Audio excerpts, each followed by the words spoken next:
Welcome back to my channel. So today we're going to be reading The Wooden Skull Dark Hunter.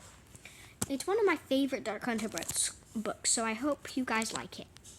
Mr. Blood, Mary, and Edgar were standing near a bridge in the town of Blackwell. The river water was dirty and full of all the town's rubbish. "I'm going back to the inn to sit by the fire," Mr. Blood said. "Come back inside when you're ready." He walked away. Mary saw two men on the bridge. There was something strange about them.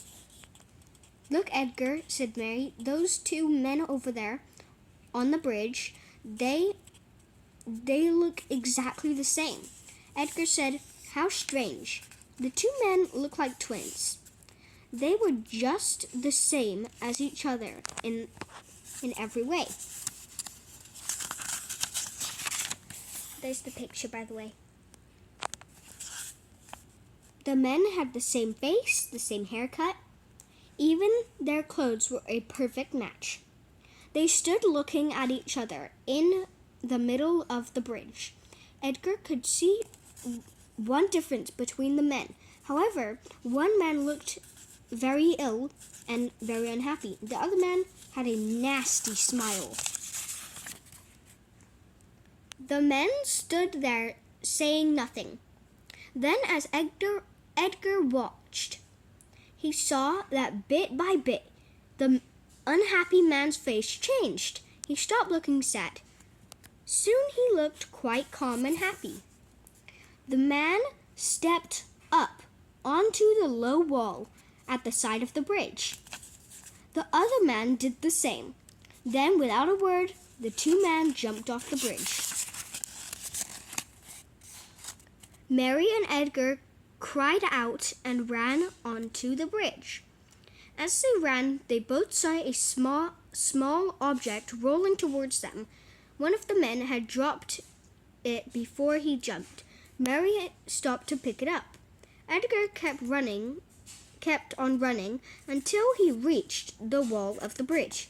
He leaned over. By the time Mary got to the wall of the bridge, a few people were also looking down into the dirty river. "Another jump," one lady said. "We won't be seeing him again. The currents are strong and they suck you under." "There were two of them," said Edgar, but nobody heard him. The people who had stopped were walking away. "That was horrible," Edgar said to Mary. "What was that thing they dropped?" "Thing? What thing?" Mary snapped. She sounded very angry. Edgar didn't know why. That's a picture. "The thing that fell," Edgar said. "You picked it up." He could see it in her hand. He grabbed it. It was a small wooden carving of a skull with two faces. "It's mine." Mary grabbed the skull back. Why won't you just leave me alone?" She turned and ran back towards the inn where they were staying. Edgar stared after her. He didn't understand. Chapter 2, The Inn. By the time Edgar got back to the inn, Mary had locked herself in her room. "Open the door," demanded Edgar. "We need to talk." "Leave me alone," shouted Mary. Edgar tried to find Mr. Blood. He wanted Mr. Blood to talk to Mary, but Mr. Blood had gone out. Edgar went to his room and sat on his bed. He kept thinking about the two men on the bridge.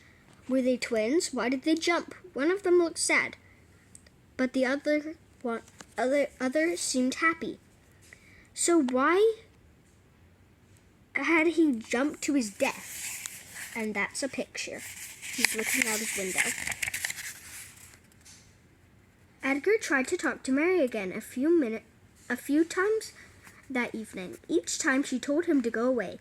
Edgar did not know what was the matter with Mary, but he knew that something was very wrong. It was getting late, and Mr. Blood had not come back. Edgar decided to go to bed. He hoped that Mary would be better in the morning. In the middle of the night, Edgar woke up. He could hear a terrible howling. He got up and walked along the hall. That's a picture of him walking down the hall. The howling grew louder. It seemed to be coming from Mary's room. He knocked at the door, but the howling carried on. Mr. Blood came out of his room, and landlord and landlady of the inn came to see what was all the noise about. They unlocked Mary's door. They found Mary curled up on the floor next to her bed. Mary was holding something in her hand and howling. Her eyes rolled. Her face was white and her hair damp. She seemed to have a bad fever. They lifted Mary back onto her bed. The landlady washed Mary's face with warm water. After a while, Mary stopped howling and went to sleep. There was a tall mirror in the corner of the room. As Edgar turned to leave, he looked in the mirror and got a shock. He saw Mary was staring straight at him. He gave a cry and turned back to the bed, but Mary's eyes were closed and she was asleep. She just opened her eyes, Edgar said. I didn't think so, said the landlady. Don't worry, people do funny things when they have a fever. The landlady offered to stay up and watch Mary for the night. Mr. Blood thanked her and told Edgar to go back to bed. Edgar went back to his room, but he couldn't sleep. There were too many strange thoughts in his head. Mary's sudden fever, the way she had seemed to stare at him, the wooden skull, the jumping men. Chapter 3, The Search. It was almost dawn before Edgar fell asleep, but he didn't rest for long. Again, he was awoken by the sound of someone crying out. He ran to Mary's room. Mr. Blood was there. The landlady was sitting on the floor, holding a hand to her head. She's gone, the woman gasped, pointing at the window. She hit me and climbed out. Mr. Blood dashed across the room and leaned out of the window. We must find her, he shouted to Edgar. They raced down the stairs and out onto the street, into the street. There was no sign of Mary. Edgar looked up at her window. Look, he shouted. Mr. Blood looked up just in time. They both saw Mary climbing back into the window.